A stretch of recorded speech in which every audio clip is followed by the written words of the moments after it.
Hello, my friends. We're going to continue talking A Course in Miracles. And today I want to talk about purpose.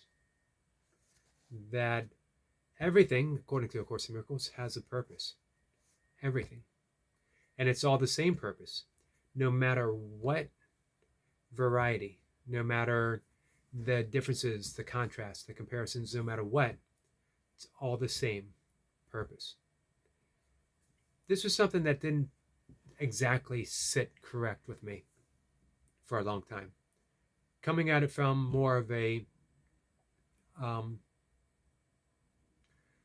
not so much scientific, maybe practical, maybe scientific. My father was a science teacher. Um, I've read quite a few books on quantum physics.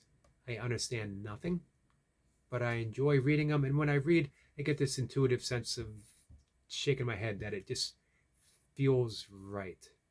Um, Especially when we take in consideration that a lot of things that we know about quantum physics really bear a very, very striking similarity with some of the Vedic yogic thought systems, cosmology.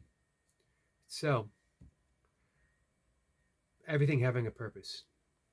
Not that I thought everything was random, but it seemed a little vain to say everything has a purpose according to a human viewpoint. Of course, I was looking at it through the lens of ego. Oddly enough, dismissing my um, self importance with my own self importance. So, what A Course in Miracles says is, well, first, the very beginning lessons tell you that none of this has any meaning whatsoever. It's a meaningless world. Say hi to my cat real quick. Um, and then it builds on that the meaning isn't ours. We don't get to assign meaning. We do. However, that's what makes it meaningless, because everything was assigned a meaning by the ego. What the Course wants to do is dismantle that whole belief system and say that God did not create a meaningless world. So if everything is ultimately meaningless, except for by assignment of the ego, then God did not create this world. It's sort of a startling assertion from the Course. God did not make this world, upending cosmological theories and principles put in place by nearly every religion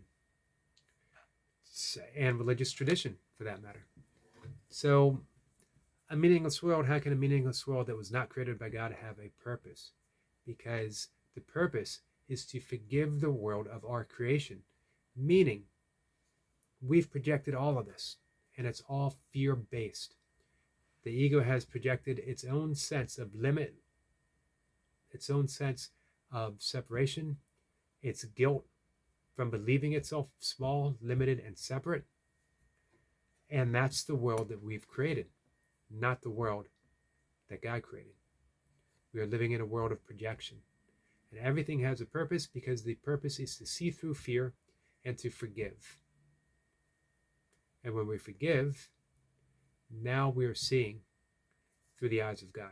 Now we are given that great gift of freedom, of liberation. We've stepped aside from the ego, if only for the moment that we're forgiving. But every time we do it, it's like we are drawing a bit more of ultimate reality of heaven here to this meaningless world.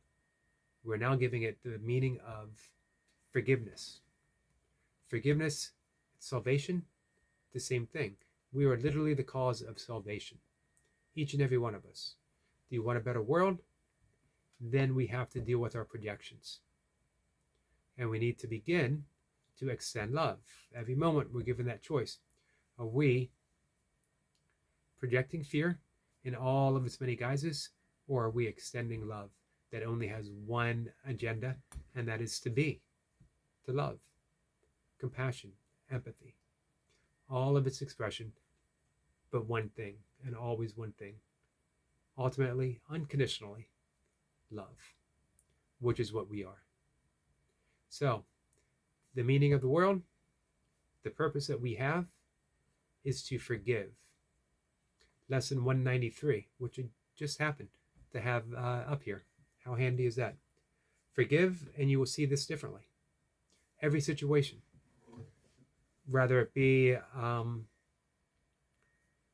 situation on YouTube, live stream, someone saying things that you don't care about, someone being rude, someone being whatever, forgive, and you will see this differently.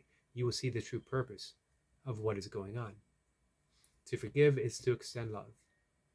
To forgive is to say, thank you for this opportunity. Because the more we forgive, the more clearly we see, the quicker the world changes. So, that's it, guys. That's our purpose. Pretty simple. Not always easy, but simple. And it begins every moment. We get that opportunity.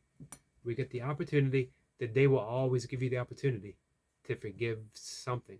And we all have these past grievances that we can work on now. I forgive, and you will see things differently. I forgive, and I will see things differently. Love is the light in which I forgive. Just tell yourself that.